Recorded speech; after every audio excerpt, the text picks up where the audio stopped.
Motion be agreed to, and I call the member for Riverina. Yesterday, Wagga Wagga hosted a moving ceremony to mark 31 years since we were, as a city, the first Rotary International Peace City in the world. And that was brought about by the great work of the late Tony Quinlivan, a Rotarian who did so much to foster good relations and world peace. And I told in my keynote speech those present yesterday that we live in a troubled world. The Russian invasion of Ukraine entered its third year yesterday. This was what I said in the speech. Australia stands in solidarity with Ukrainian President Volodymyr Zelensky. We will continue to do what we can to help repel this illegal and immoral attack by the bully Vladimir Putin. We need peace in our world, peace in our community, peace in our hearts. What a wonderful vision and objective that is. Putin has fallen. I well remember when then Prime Minister Tony Abbott questioned Russia's involvement in the downing of MH17 with the famous shirt front phrase, and next thing you know, Putin's got his warships bearing down on Australia.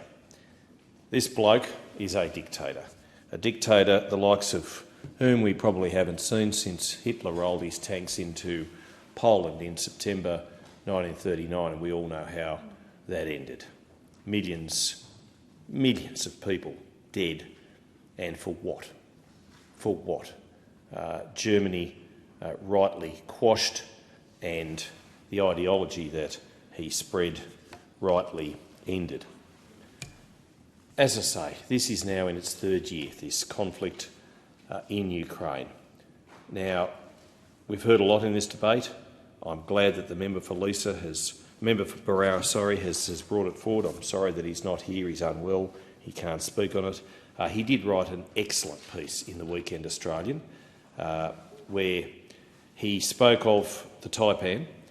As he pointed out in that op-ed, Australia has used the Taipan helicopter since 2007. I get the argy-bargy backwards and forwards about the fact that it's not being provided. I understand the government's position in one sense on this, but it's better than having nothing at all. I get that manufacturers don't like their equipment, particularly flying machines, being passed on once their use-by date or purpose has been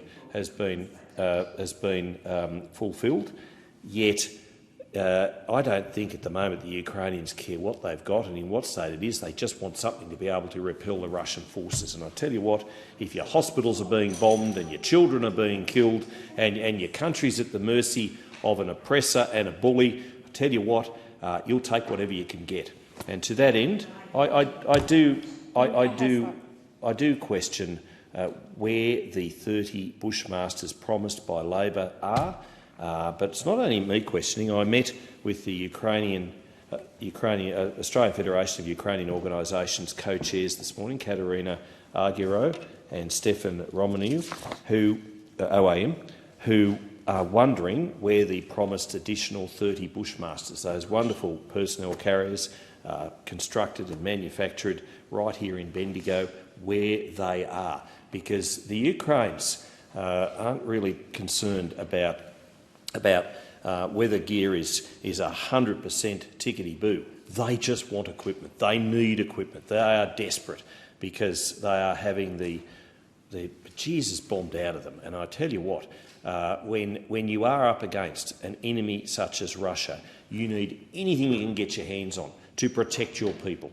And you know, when you've had at least 27,449 civilian casualties, just think of that. That's a lot of people. That's bigger than most towns in country Australia. And you know, you've got of those 10,000 deaths. 10,000 deaths. It's a lot of people. A lot of heartache. Former coalition government delivered a comprehensive $285 million package of support that included coal. And I'm not quite sure why there's been a delay on the request for coal either. Maybe it's to to not offend the Greens and their preferences. But we need to be better supporting Ukraine at this time, because they need every bit of help they can get. They've received it in the past, and I implore the government to do more in this important situation. I thank the member. The question is that the motion be